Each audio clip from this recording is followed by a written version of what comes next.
So in the earlier episode, we concluded that there are two types of amalgamations. One is amalgamation in the nature of merger. Another is amalgamation in the nature of purchase.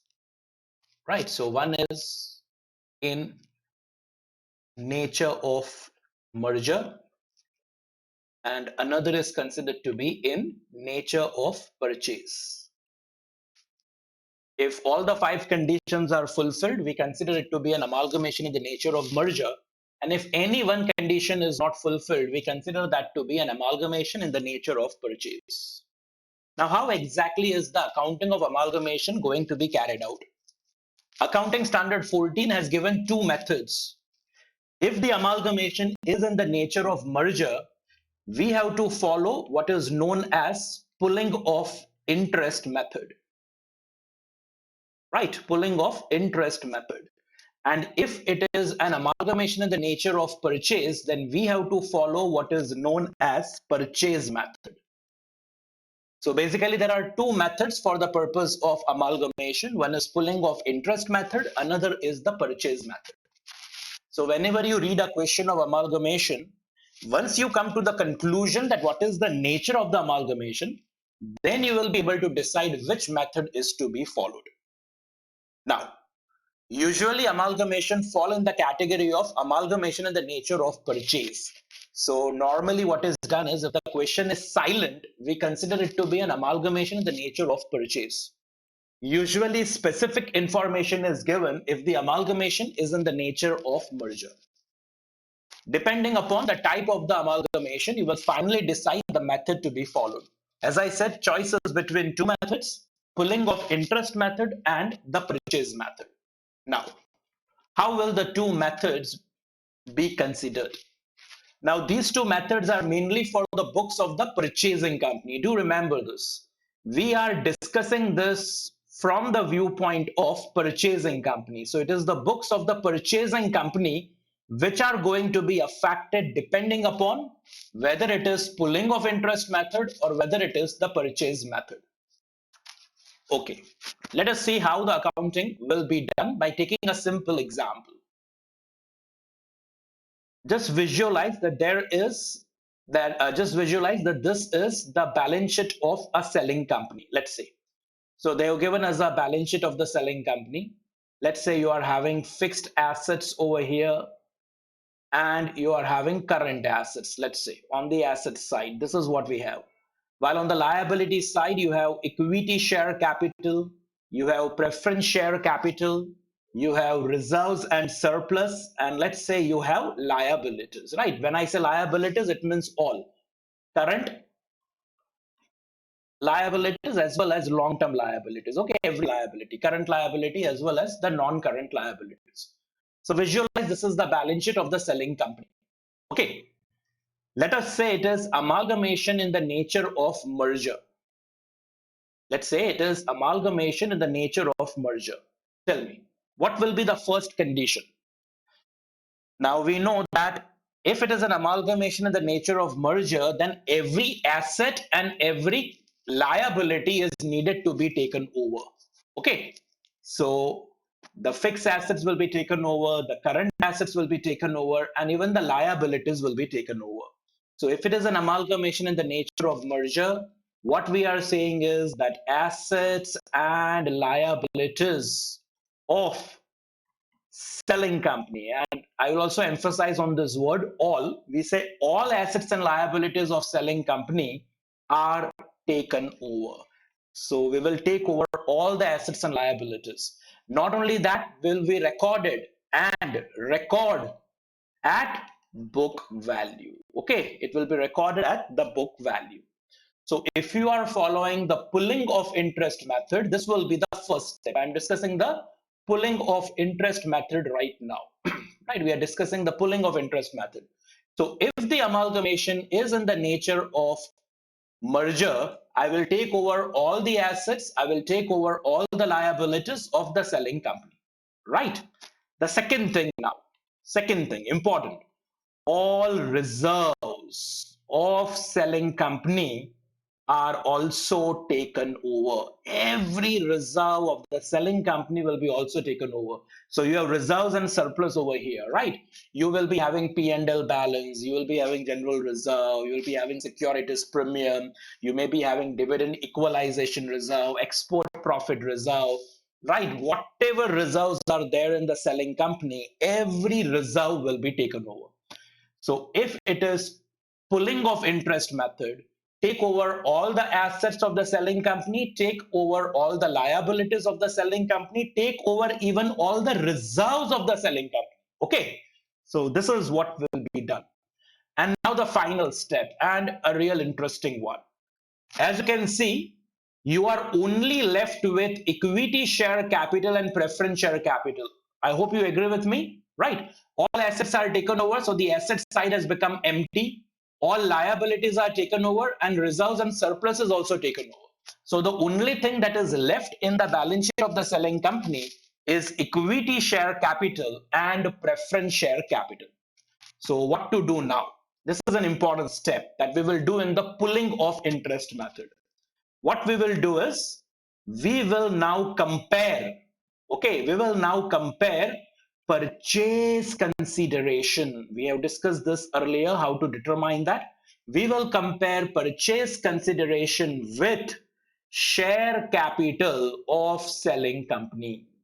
Understand this really well. You are going to compare the purchase consideration with the share capital of the selling company.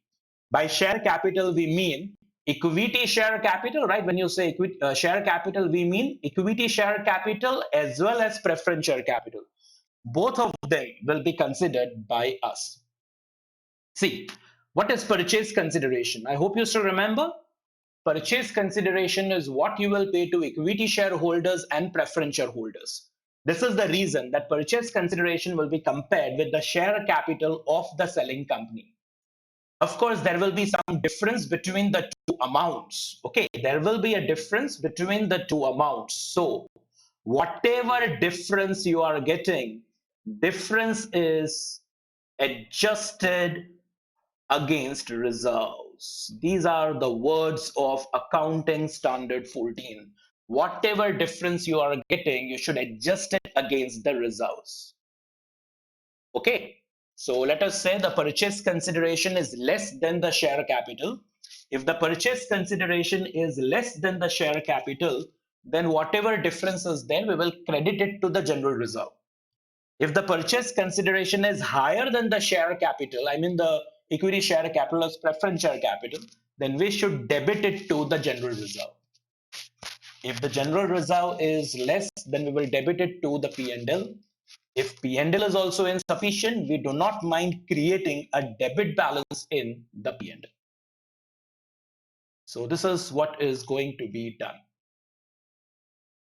Fine. So what I'm suggesting is pulling of interest method. Remember for this, pulling of interest method, the points that you have to really keep in mind, the points that you will keep in mind. One, all assets and all liabilities, all assets, all liabilities of selling company are taken over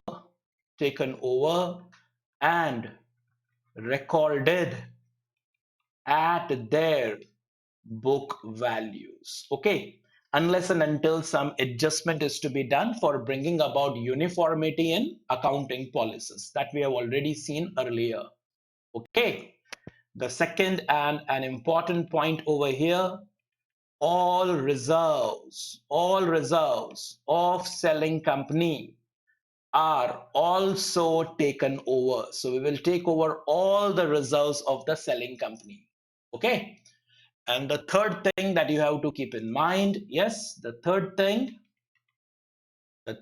is difference between purchase consideration. I'm writing in short, purchase consideration and share capital of selling company. By share capital, I mean equity share capital plus preference share capital. Difference between purchase consideration and share capital of selling company is adjusted against reserves. Okay, it is adjusted against reserves. And further note this thing, further note it. Purchase consideration, see, purchase consideration is less than the share capital, is less than the share capital. What will you do? Credit general reserve. Okay, and preference share capital is purchase consideration is higher than share capital. What will we do then? Then the difference will be debited to general reserve. Okay, we say debit to general reserve or profit and loss account. Remember this. Remember this. Your first choice is general reserve, and the second choice will be profit and loss account. So these are the steps that we are going to follow. Okay. What if it is amalgamation in the nature of purchase? What to do then? Okay. If it is amalgamation in the nature of purchase, then it is not compulsory to take over all the assets and all the liabilities. We can take over the assets and liabilities on a selective basis. Okay. So I can do it on a selective basis. So again, visualize that we are given the balance sheet of the selling company. I have fixed assets, I have current assets. Again, I have equity share capital, preference share capital, reserves and surplus, and let's say the liabilities. Okay, so just visualize that this is a balance sheet given to us for the selling company. And let's say we are following the purchase method this time. Purchase method this time. If you are following the purchase method, there is no compulsion to take over all the assets. So I may take over fixed assets, I may not take it over. I may take over the current assets, I may not take over. Everything will depend upon the agreement between the purchasing company and the selling company. Similarly, I may take over the liabilities, I may not take over the liabilities. Fine. Now, reserves and surplus. Be very careful as far as the reserves and surplus are considered. So, reserves and surplus of selling company. Now, this reserves and surplus of selling company, we will bifurcate into two. One is known as statutory reserves, and then we have other reserves. If there are statutory reserves are taken over by purchasing company. So we will take over the statutory reserve. Other reserves not taken over. Okay, not taken over by purchasing company. Now, what are statutory reserves? See, in India, to enjoy certain income tax benefits, companies have to transfer profit to separate reserves. For example, we have something known as export profit reserve. A company which has been established 100% for the purpose of exports may be enjoying a tax holiday. Tax holiday means it does not have to pay any tax at all. But then the government has said that, see, whatever export profit you are earning, you will have to credit it to a separate reserve. If you credit to the separate reserve, only then those profits will be exempted. If you distribute that profit by way of dividend, then they are not exempted. So if I have to enjoy the benefit of taxation, then this statutory reserve has to be maintained. So export profit reserve, investment allowance reserve, development rebate reserve, these are nothing but statutory reserves. Purchasing company will take over the statutory reserve. If I do not take over the statutory reserve, then the exemptions from tax which were available to the selling company will be no longer available to the purchasing company, right? Let us say your company has export profit reserve, and because of that, you don't have to pay any income tax. Now I am taking over your company. After I take over your company, I will become liable to pay for the tax. So that is the reason I will have an agreement with the selling company that, see, you are having export profit reserve because of which you are enjoying tax exemption. So I will take over that reserve so that the tax exemption which is available to the selling company continues to be available to the purchasing company after the amalgamation. So that is the reason it is necessary that statutory reserves are taken over. The accounting entry that will be recorded by purchasing company is, right, what will be the accounting entry? We will say it is amalgamation. We will say it is amalgamation adjustment reserve. Amalgamation adjustment reserve account debit to statutory reserve. It's a reserve, so it will have a credit balance. So I will credit it. And what will I debit? I will debit this new account, amalgamation adjustment reserve account. And this amalgamation adjustment reserve, it will appear in the final balance sheet as a negative reserve. When we will solve a full-fledged question, we will definitely discuss this. Okay. So if you see if you again visualize the balance sheet of the selling company over here, reserves and surplus we have discussed. Statutory reserve will be taken over, other reserves will not be taken over. We will not take over equity share capital and preference share capital. Instead, what we will do this time is, if you are following the purchase method, what we will do is, we will calculate the net assets taken over. So we will do a calculation of net assets taken over. How will you get the net assets taken over? How will you get that? We will make a list of all the assets of the selling company that we are taking over at their agreed values. From that, we will deduct the liabilities taken over at their agreed values, and the difference will be the net assets taken over. This net assets taken over should be compared, okay, should be compared with purchase consideration. With purchase consideration. This will result into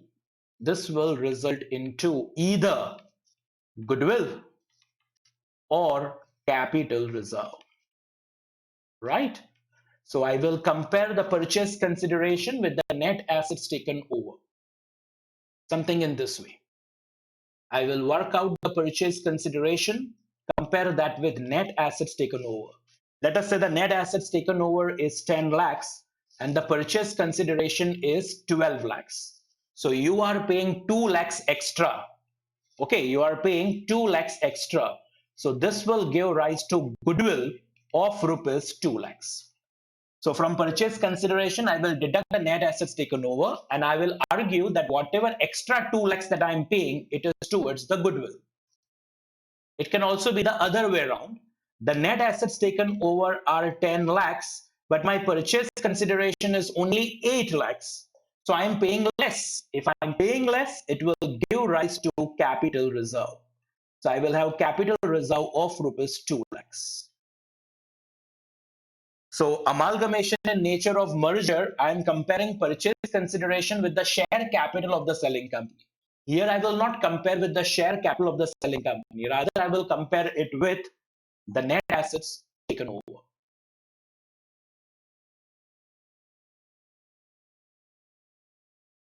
So this was the pulling of interest method, and we can write our comparison over here for purchase method.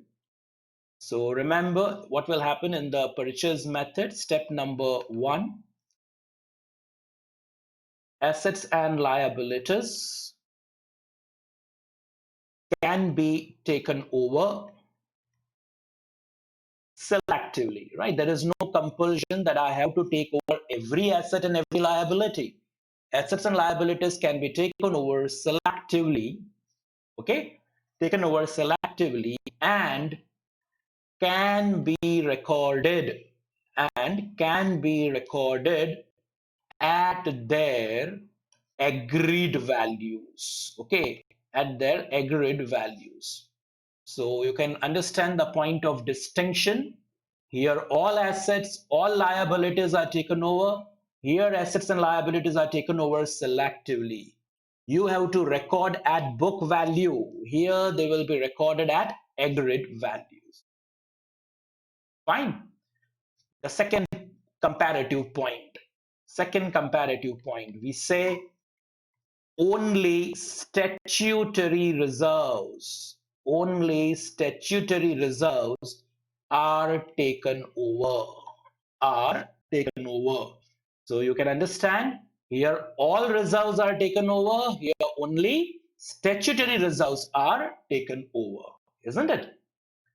And the final point for the purpose of comparison over here, okay, 3, purchase consideration is compared with net assets taken over. Compared with net assets taken over. Purchase consideration is less than net assets taken over. Credit capital reserve. Okay, credit capital reserve. Fine. Purchase consideration is greater than net assets taken over. Debit goodwill. We will be showing this as goodwill in our books.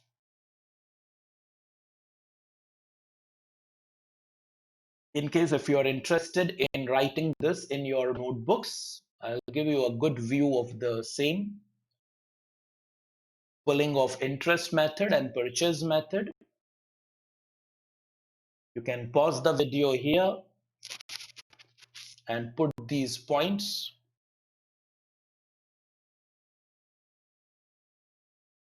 We have point 2 over here.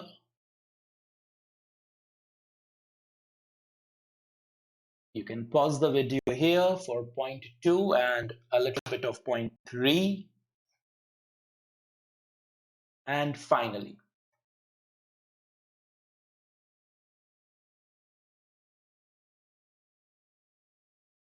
you can pause here for point 3.